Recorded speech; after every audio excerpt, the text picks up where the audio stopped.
Hey guys, what's up? This is 8-Bit Eric. Today I'm going to share my top 10 hardest NES games of all time. Now, of course, top 10s are subject to opinion. If you disagree or agree, comment below with whatever your top 10 is. I'd be interested to read it. Now, let's begin. 10. When I was a kid, I was all about Teenage Mutant Ninja Turtles. Michelangelo, Raphael, Donatello, Leonardo. Hell, I don't even think I liked pizza before I found out what the Ninja Turtles were. When I found out that there was an NES game, I was excited. Of course, I was confused as to why they were all red on the cover, but I found out years later that this was based on the comic book, which explains a lot because this game has the most weird assortment of enemies and locations and obstacles and all sorts of weird nonsense that are nothing like the lovable cartoon ragamuffin Ninja Turtles. Teenage Mutant Ninja Turtles on the NES brought many rage quit memories of myself. From the Damn level that just has that infamous reputation of being notorious for pulling a game over on many TMNT fans back in the day, to the hard, insane jumps that have spikes and instant deaths, to Raphael having a horrible weapon. Basically, Donatello was the only turtle worth a shit in this game, so you had to save him. If you used him too much and he died, you were fucked until you had to play all over after the game over. Now, the maps and layouts of this game could be a little bit overwhelming. As a 4-year-old, 5-year-old, I was lost. Having to make your way through all the overworld maps in order to find the right locations, the right sewer, the right building to obtain the way to get to the next area was difficult. As a 4-year-old, as a 5-year-old, hell, many kids probably got easily lost. Once I got to the area where you had to use the missiles to explode the barricades, I would be shit out of luck. Sure enough, eventually throughout the years I made my way to at least the Technodrome. But getting there itself is a bitch because you have to go through caves and it's randomized. It's never in the same place twice. And then not to mention, the Technodrome could be a pretty big bitch to beat. And I've beaten pretty big bitches. Just ask Jay's mom. Over 20 years later, and this game's difficulty still has a hold on me. Will I ever beat Teenage Mutant Ninja Turtles? Who knows? It's still fun to try though, but for the difficulty, it remains at number 10 in my top 10 hardest NES games of all time. 9. Coming in at number 9, Metal Gear. Oh shit, 8-Bit Eric is gonna talk shit about Hideo Kojima. Keep in mind, Hideo Kojima of the 2000s was not the same Hideo Kojima of the 80s, alright? Metal Gear on the MSX, masterpiece, but that wasn't the game that I grew up on, and it's not on the NES. Metal Gear, with the Kyle Reese on the cover on the NES. Bane of many kids' existence, including mine. This game was just cryptic. You get your way lost going anywhere in this game. If you didn't have the right items, it was instant death. Booby traps everywhere, enemies everywhere. This is one of the earliest games where kids had to comprehend, do not fight anybody, do not get seen. The best way to make it through this game is to be stealthy. Once you figured out that you could transport through cars, get different weapons, and you just played this game so many times that you remembered the quickest route to go, it eventually becomes easier. But regardless of all the experience that you eventually get playing this game over and over and over, there is no denying that Metal Gear is one of the most cryptic, challenging NES games of all time. It's a masterpiece. This is old school NES, beat it in one play. No fucking passwords, no saves. If you die, you start over at the beginning. For real. The way it used to be, before games held people's hands. 8. Number 8, the Blue Bomber, Capcom's mascot, Mega Man. Yes, Mega Man 1 to be exact. Because, out of all the Mega Man games I've ever played throughout the years, beaten, Mega Man 1 is one of them that I have not. It's, as a matter of fact, the earliest memory I have of Mega Man was playing at one of my friend's house, and I couldn't even beat the first stage. I think it took me at least a good chunk of my childhood existence to figure out that once you beat bosses, you can use those weapons to your advantage. The idea of using certain weapons to make the game easier, to get through obstacles of levels, to use against other enemies in order to beat the game faster, was new to me. I don't remember playing anything like that. Sure, the more you play it, the easier it gets. A lot of trial and error, just like a lot of these games, but there's no denying that a lot of the spike deaths, pitfall deaths, and the knockback of getting hit caused. But there's no denying that this game did not have a lot of bullshit difficulty. Falling into a pit, certain death. Falling on the spikes, certain death. Lots of challenging level obstacles like those disappearing fucking blocks that you have to time and jump across the whole entire stage. My god. Anytime to this day that I see those in any type of platforming game, I always curse Mega Man because I saw it nowhere else until Mega Man 1. And this game holds true to its reputation as one of the most challenging games of all time. And, you know, it set a standard for the Mega Man series. But, you know, it wouldn't be Mega Man if it wasn't fun and challenging. Am I right? 7. Coming up at number 7, Batman, Return of the fucking Joker. Yes, this was a pretty much different type of Batman game compared to the classic NES one that in itself was pretty challenging. But holy fuck, this game made you have to take your steroids. And the core concept of the gameplay was a lot like Mega Man. Now, Sunsoft brought it. This game was completely different. Lots of shitty jumps, knockback, one of the most notorious things of getting hit. And a lot of these early NES games, such as Ninja Gaiden, Castlevania, and Return of the Joker. This game literally will grab you by the balls, shove them up your butt, so far down that it goes through your throat, and you look like you're having nuts on your chin from your mouth. So it's like a puppet, a ball puppet. But yeah, there's all sorts of power-ups that Batman can use. He has a fucking gun. Like, how crazy could shit be in a Batman game if he needs a fucking gun in order to complete the levels? The graphics of this game are fucking some of the best in the NES. The soundtrack, fucking fantastic. But the difficulty, I will put that right up there against Mega Man or Ninja Gaiden. As a matter of fact, this game was so hard to rank in my top 10 just because these levels are unforgiving. Seriously, you could pray to God all you want that you'll beat this game. It's gonna take a lot of patience, and 8-bit Eric don't got none. 6. Number 6, Street Fighter 2010. Now, don't let the name fool you. This isn't gonna be Hadouken style stuff up in this son of a bitch. As a matter of fact, I was a little let down when I found out that this wasn't the same as Street Fighter 2. I shouldn't have had many expectations going from an awesome 16-bit game back to the NES. But as a kid, we were dumb. And I feel dumb to this day playing this game because, you know, I can't get very far. Now, the core concept of this game is every level you are playing as Ken going after a target in the stage.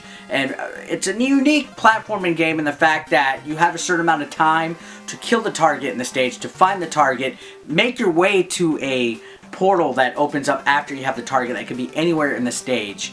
And yeah, so now all sorts of obstacles in these stages. You have to use wall jumps, backflips, you gotta climb, there's even cool like 3D effects where when you climb one wall you can go around it. Lots of weaponry. It's very unique. It's Capcom-y, but it's pretty fucking tough. Like, for real. I don't have much experience with this game because I suck at it. 5. Coming up next, number 5, The Adventures of Bayou Billy. I've always liked the title screen, but that's pretty much it as far as what I like of this game. Now, I had my hopes up when I first saw this. I thought, holy shit, this looks like Double Dragon, because it does. It looks like a beat-em-up style game that takes place with a Crocodile Dundee looking hero. Unfortunately, the difficulty is not really even in this game. Even if there's just one enemy on the screen, it takes tons of hits to take care of them. And then when you get bombarded by 2 or more, you're done, Nate. You're done. Now, every once in a while, you'll find rocks to use as weapons to throw. You even got cool jump kicks and all sorts of different types of attacks. But I'm not good at it, and especially when it comes to the alligator parts. The alligators could go fuck themselves. Now, this game had potential. It had everything that kids could have wanted at the time. Some freaking crocodile wrestling, beat 'em up action, saving a hot chick. The girl in the game's pretty hot, but she's hot enough to where, you know, you're gonna cut your arm and leg off trying to get her. I mean, when it comes to saving girls, Mario don't got shit on Bayou Billy. I would easily rank The Adventures of Bayou Billy as one of the hardest beat-em-ups of all time on the NES. If you're a glutton for punishment and you're looking to have a bad time, go ahead and check out Adventures of Bayou Billy. It won't disappoint you. Well, it will, but you'll enjoy it. If that makes sense. 4, Coming up next, it's time for Ninja Gaiden. Ha! Yes, Ninja Gaiden. One of my most favorite games of all time and one of the most hardest games of all time. Everybody and their mother knows how notorious Ninja Gaiden is. Now, this game set the standard of difficulty for future installments, not only in the NES, but in future Ninja Gaiden games, because holy fuck, did Ninja Gaiden deliver on being the most difficult, challenging, platforming ninja game of all time on the NES. This is up there, and it's beautiful. It's fun to play to this day.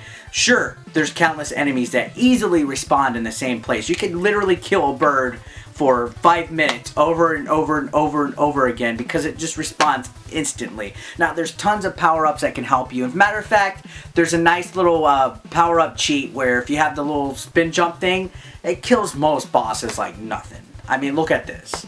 So yeah, if you keep the same power-up, which that's pretty difficult because there's sometimes where you're going to hit an item hoping that you get something else, some extra points or extra life, and you end up getting something shitty. But if you keep the same weapon, the game is somewhat of a breeze. Now, that is if you make the jumps in the platforming sections of this game with no problem. Because towards the end, especially in the 6th level, some of these areas get pretty bad. The knockback from the enemies will have you throwing your controller through the wall. And of course, if you lose to the final boss, you start all the way back over at the beginning of World 6. It's true. It's brutal. Many kids have shed many tears because of that. 3, Coming up, number 3, Ghosts and Goblins. Another arcade Capcom classic. Ghosts and Goblins is no joke.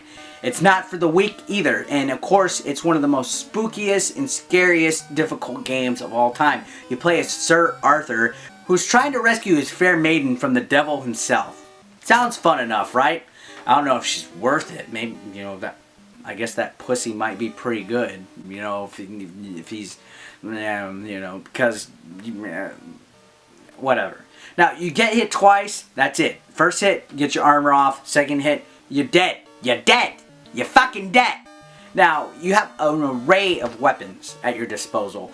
People like to use the dagger. I think sometimes the flame, the little fire thing, works if you spam it right. Now, another game where knockback and hard jumps increase the difficulty to a T. And not only that, but if you beat the game, it makes you start over and beat it a second time to get the real ending. What the fuck? What kind of game is that? A game devised by Satan. Satan! Satan! Is Ghosts and Goblins a game or a test of fucking patience? What the hell? For you Marvel aficionados, Silver Surfer comes in at number 2. Yes, the bald-headed, silver-clad surfer who's naked. That's weird. Yeah, this game is a shoot-'em-up style game, but anything you touch kills you. Now, sure, that's commonplace in the NES era, but I mean, there's no armor, there's no shield, there's no health power-ups. You're fucked. If something touches you, you die. And yeah, so there's tons of fire-up power-ups, tons of weapons, tons of options to move your firepower behind you or whatever, and it's nice. It's neat. It had the potential. Graphics are there, but the enemies, holy cow, moving around in the most random fucking patterns. The difficulty of the stages is that you're not able to distinguish what you can fly through or what you can't. And when you find out, it's too late because you get knocked off over and over and over. This is a game that guarantees that you will die. Silver Surfer don't fuck around. He doesn't. Last but not least, number 1. Let's do this. 1, Battletoads. Okay, how obviously cliche of my top 10 hardest NES difficult games can I be? But when it comes to level design, no game has shit on Battletoads. This game, almost every level, has some kind of new obstacle that does not repeat in any other stage. And that prepares you for anything to happen in the game. From the notorious Turbo Tunnel, which is a bitch and almost impossible to get through, to the surf style stage, to the snake stage where you have to hop on snakes, to just all the fucking stages in this game. Death traps everywhere. A game where a health bar means absolutely jack shit. Because if you touch anything that's spiky or you fall down any hole, you're done. Fuck. Common mistake with all these games. But there's just some that resonates with Battletoads. You know, you think of that era of gaming where cartoon characters like the Turtles and the Battletoads were it. So this game was marketed towards children, but it was the most nightmarish difficulty of all time. What the hell were they thinking with this? Why did Trade West insist on making Battletoads such a hard game? But you know, I think that is what has separated it from the pack. I think that difficulty is what made Battletoads what it is. Because if Battletoads was just your average game, it probably would have gotten lost in the fold. So being known as the most difficult NES game of all time by many, myself included, kind of sets a little bit of notoriety for the game and establishes it with a reputation when a library of countless NES games you see back there could have easily gotten lost. I like that. I'm sticking with that. And well guys, that's been it for my hardest NES games of all time. What's yours? Post it down below. Thanks a lot for watching. Don't forget to like, comment, and subscribe. Love you. Peace out. See you next week.